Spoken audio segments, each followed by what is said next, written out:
Le buzz du room service. Coup de projecteur sur un talent, un événement, une personnalité de Bourgogne-Franche-Comté. Cynthia, Ouais. vu qu'on est vendredi, on peut encore changer l'ambiance musicale. Mais, Allez, promis, quoi je ne chante pas. c'est gentil. C'est déjà pas mal. Paix à nos oreilles. Hein, vous avez gagné quelque chose. Ah oui. Attention.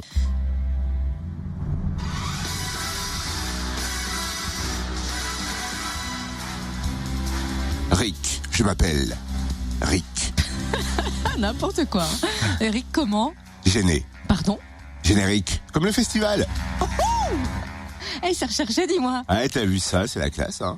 Oui, bon, enfin, Monsieur Générique, peut-être, peut nous en dire plus sur la programmation du festival cette année? Eh bien, les festivals des tumultes musicaux en ville fêtent ses 10 ans la semaine prochaine. Rendez-vous du 14 au 19 février à Dijon, Besançon, Belfort, Mulhouse, Montbéliard et Ronchamp. 6 jours, 50 artistes, 50 rendez-vous. C'est énorme. Ah ouais. Coup de projecteur sur les concerts prévus à Dijon avec Alexandre Classe, co-programmateur de la salle La Vapeur. Bonjour. Bonjour à vous. Alors, ça concerne Mulhouse, Belfort, Pays de Montbéliard, Ronchamp, Besançon, Dijon. 6 jours, 50 artistes, 50 rendez-vous. Là, là, ça fait rêver. Est-ce que du côté de la programmation, de l'organisation, on a encore rêvé sur cette nouvelle édition?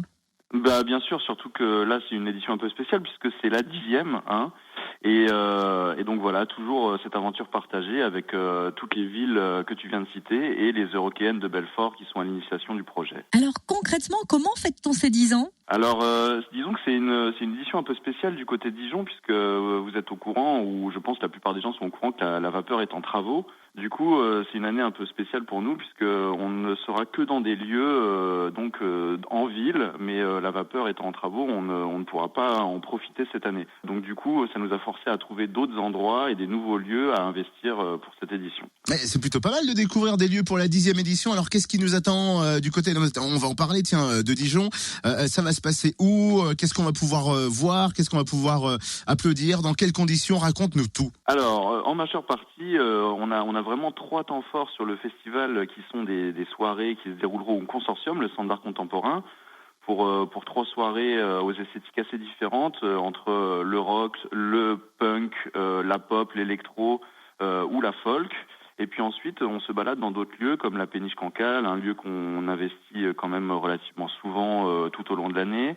Un spectacle de danse et de musique qui est une création spécialement réalisée pour le festival à l'Athénéum, et ensuite des lieux un peu plus magiques comme par exemple le Cellier de Clairvaux qu'on investit à partir de 18h30 tous les soirs pour l'apéro avec des concerts gratuits, la salle des actes ou la salle de Flore au niveau de la mairie du centre-ville, et des endroits aussi comme la minoterie pour des temps qu'on axe plutôt sur le jeune public, les parents, les enfants, et la salle des actes aussi, voilà.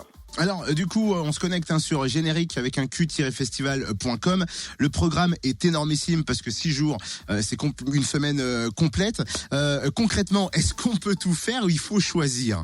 Et non, vous êtes obligé de faire un choix, effectivement, à part si vous êtes endurant et que vous avez des bonnes jambes. Effectivement, il va falloir quand même faire une écoute au préalable et cocher les petites cases dans votre agenda pour savoir quel sera votre programme du mercredi au dimanche à Dijon. Quels sont tes coups de cœur? Y a-t-il des artistes en devenir ou talents en développement sur lesquels on va accrocher particulièrement? Alors oui, bien sûr, parce que le festival fait vraiment la part belle aux artistes en développement qui sont quand même relativement peu connus. L'idée, c'est de faire vraiment découvrir des artistes aux gens. La plupart des rendez-vous sont gratuits, faut bien le préciser. Donc on a vraiment envie de proposer des découvertes au public. Alors après, les coups de cœur, c'est vraiment propre à chaque personne qui travaille sur le festival. Moi, si je devais vraiment retenir une des soirées, je vous parlerai vraiment de celle du dimanche 19 février, qui sera la soirée qui clôturera le festival au Consortium, avec notamment un groupe d'électropop qui s'appelle Paradis, qui commence à faire le buzz vraiment en ce moment, et qui sera accompagné de Andy Schauf, qui est un artiste canadien qui fait de la folk orchestrale qui est vraiment très belle, et Alex Cameron, qui est un Australien, qui lui est une sorte de crooner un peu habité, un peu abîmé comme ça. Donc voilà, ça c'est mon coup de cœur à moi, programmateur à la Vapeur. Ouais, ça peut être pas mal. Hein. Merci, Ouais. monsieur le coprogrammateur aussi de la salle de la vapeur. Il s'appelle comment? Alexandre Classe. Hein. Ouais. Merci Corneille. C'était nul. Ça fait 3 minutes que je suis dessus, mais c'était nul. Coup d'envoi du 10e festival générique, mardi prochain.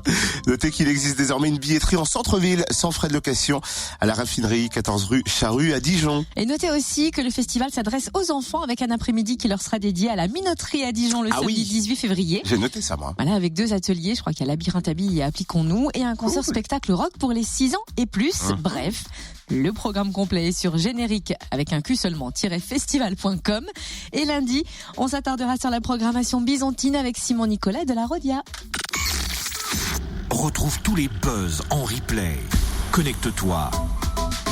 fréquenceplusfm.com